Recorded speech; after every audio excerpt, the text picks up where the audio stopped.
Hello everybody and welcome back to Transfer Review, where we take a closer look at the paper talk from across the continent. As ever, I'm joined by the one and only Pato. Oh, you're only getting a point this week. Always leaving wanting more, eh, mate? Well, exactly. Always. And our headline story is Giorgio Chiellini to Chelsea. Saw this in the Sun, mate. What do you think? Well, as we know, Chelsea have been on the hunt for a centre-back. They struck out for Kalidou Koulibaly, they went for Leonardo Bonucci, and now they've turned to his Juventus teammate, Giorgio Chiellini. Now, he's a very experienced defender. I think we all rate him relatively highly. He's played under Conte for Italy and for Juventus, so he knows that system. Can play in a back three or a back four. And this is a guy who's going to be available, which is good in the continued absence of Kurt Zouma.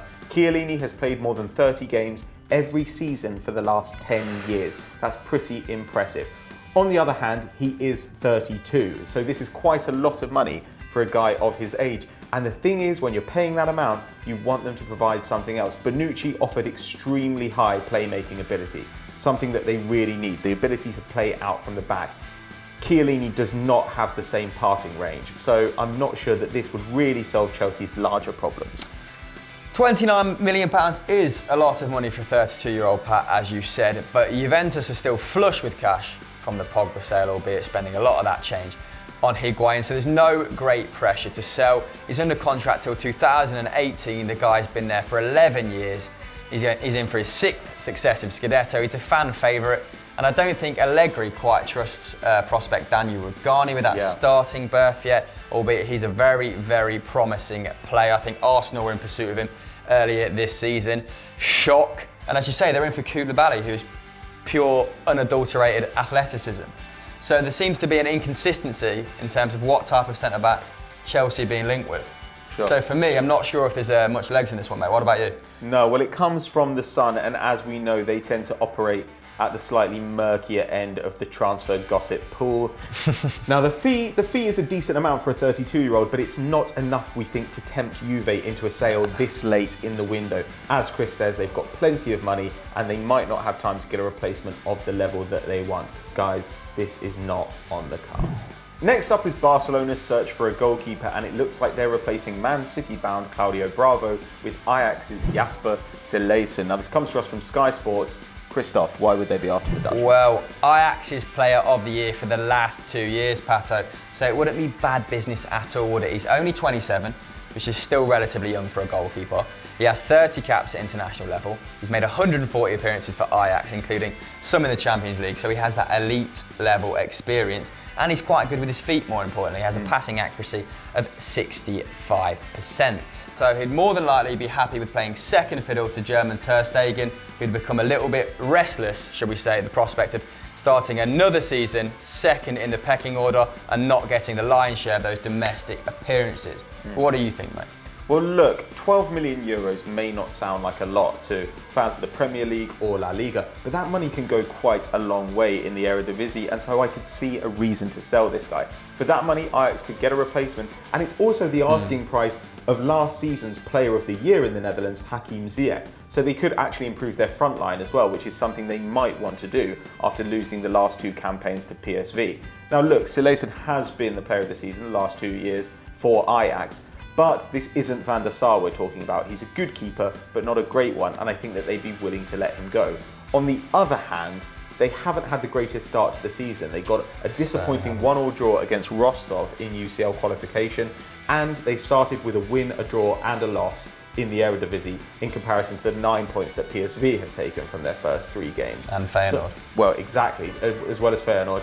And it just seems like they might be falling behind a little bit and the season's over before it started. So if you were Peter Bosz, the new coach, would you really want to unsettle your backline by shipping out Jasper Cillessen? This comes from Sky though, pal, so it's a pretty reputable source as far as transfer rumours go. And they have said in the article as well that Ajax have contacted Tim Krul. So if that deal comes to fruition, we can see Cillessen on his way to Barcelona. So, Pato, the next transfer rumour on our radar is Juan Cuadrado, and apparently he's moving to Juventus, according to Tuttosport, initially for a year on loan at a fee of £2 million, and we don't know whether it's an obligation or an option to buy for £22 million at the end of the year. What do you think to this one? Well, look, the Colombian knows the team and he knows the system. He was there on loan last season racked up 5 goals and 4 assists in 1,700 minutes in the league. That's very, very impressive. He completes 3.7 dribbles a game. He gets fouled 4.5 times a game. Really interesting that. And he covers for Dani Alves on that right side. Also allows Marco Piazza time to develop on the left. So I think that it makes a lot of sense. And whilst he's 28, the fee that we're talking about here seems like a very reasonable price for a player of his experience and quality. I can completely see why they'd go for this, and it looks like a deal will be done. Well, it's odd that Conte should be trying to get rid of him because he tried to sign him multiple times whilst at Juventus. So he clearly sees something in the play. He's very flexible. He can play on the wing or at wing back, as you've said. But maybe he's too similar to Willian in that sense. And Chelsea have got a plethora of options out wide. They've got the likes of Kennedy, they've got the likes of Pedro, Hazard, even Batshuayi can play out there. So he may be dispendable in this current setup, but there's no doubting he's a good player. And there's also no doubting this is good money for a guy of his age. Yeah, exactly. Well, this comes to us from Tutto Sport, and while they may not be the most trustworthy, we're hearing it from a bunch of people, and there's a quote going around from Juventus GM Beppe Marotta, who says that he expects a deal to be done in the coming days. As we've said, the fee seems very, very cheap for Juventus and perhaps a little bit low for Chelsea, but we think that this one's going to be closed pretty soon. Next up, it's the transfer shocker. Thanks. Shit yourself, mate. Nonsense, didn't for a minute. And we're talking about Sky Sports resident bullshitter, Ian Ballaghay. Shots fired. Ding, ding. Do something, Ballaghay, not scared of you. He was talking about Robert Lewandowski to Real Madrid, and I quote, Lewandowski tried hard to go to Real Madrid, a dream of his, but the club didn't, not to upset Benzema. Drop mic, mate. Idiot. Well, he's basically saying the only reason Real Madrid didn't sign him was to accommodate Benzema. More so than they play a 4-3-3. Benzema scores 20 to 30 goals a season. They've got Ronaldo, Bale need the flank. They've got Asensio coming through, and they've got Morata, who can barely get a game. So with all that in mind, this probably won't happen. It's probably why it's our transfer shocker. I don't know what you think about it, Pat, other than the... Garbage. Oh, garbage, there we go. Garbage, Let's nip this one in the bud then. Let's move on. Let's move on to the Q&As. So last week we debuted a bit of a Q&A and you guys seemingly enjoyed it. Seemingly. So we've expanded on it this week. Pato, what have you got for me? Hit me up. I've got the first question from Dominic Harlan. Thanks for your question, Dominic. Why has Joe Hart's career at City just broken down all of a sudden?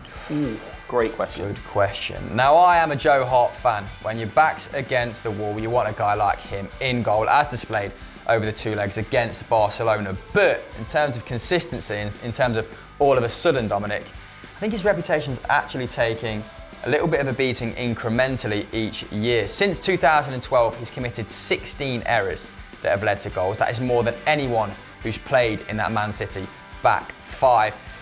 As we know, his pass accuracy is around the 50% mark, which just isn't good enough for Pep. I don't know why Willy Caballero is deputising though. I don't know why he favours him, but maybe it looks like he's off. Needs a little pep talk, mate. The King E says, do you think Arsene Wenger is myopic? Nice, Myopic, mate. Lovely word, Yes. my friend. What do you think, being our resident Arsenal expert? Well, I think he kind of is myopic. He's got this impression, though, that he isn't. He's got this impression that he's incredibly far-sighted. Arsenal knew that the Premier League deal was coming in this season, which would give teams a lot more money, and yet they still decided not to buy any outfield players last summer. That was the last summer where Arsenal's financial clout would have really counted and given them a huge advantage over the rest of the league, and they didn't take it. So yes, I do think he's myopic. You know, even though you've signed 3 £40 million players, get over it. Fucking whinge bags. Saifala says, okay guys, so who do you think is going to be the most effective team to show that their business in the transfer market was worth the money? Basically, who had the best transfer window?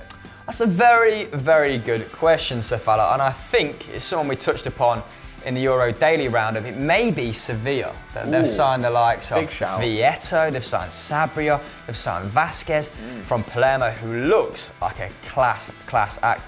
There's also Inter Milan, mate, who've signed the likes of Banega, they've signed Kandreva, they've signed Brozovic and Dodo. They've done some very good business under the radar. What about you, mate? Shouts to Dortmund, I think. They've done some really good business. They were gutted this summer, lost possibly their 3 most important players. I know Aubameyang's important as well. I think they've done pretty well. They've brought in Sebastian Rode, they've got Emre Moore, they've brought in Goetze, who could once again show himself to be one of the world's best attacking midfielders.